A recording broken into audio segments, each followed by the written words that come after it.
What if you were told you could become a pirate, but a legal one? No eye patch required. That's exactly what happened during the American Revolution.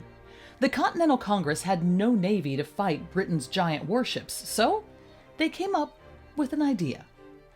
Give permission to private citizens to attack enemy ships. These people were called privateers, and they were a big deal. Here's how it worked.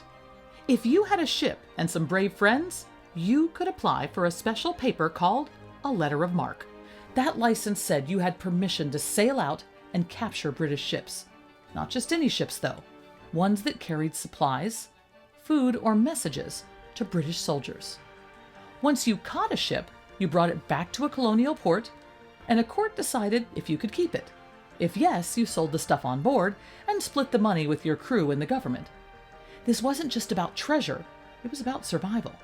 The colonies didn't have enough money, weapons, or ships. Every British boat captured meant fewer supplies for the enemy and more help for the Patriots. One of the busiest places for privateers was New York Harbor.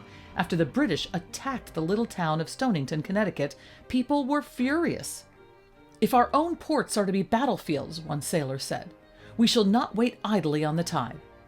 In other words, if the British were going to bring war to our doorsteps, the Patriots were going to fight back at sea. Privateers weren't part of the army.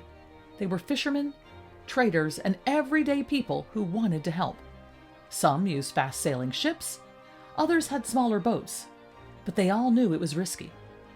If a privateer was caught, the British might treat them like criminals.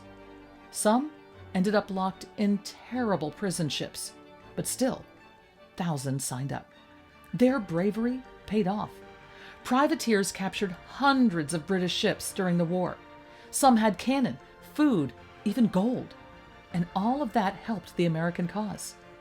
Privateering also helped towns. It kept blacksmiths busy, making anchors and chains. Carpenters built and repaired boats. Sailors earned money to support their families. These pirates with permission turned their towns into busy hubs of patriot power. So the next time you picture a pirate, don't think of buried treasure and parrots. Think of a patriot with a letter of marque in hand, a flag in the wind, and a mission to defend freedom, one captured ship at a time.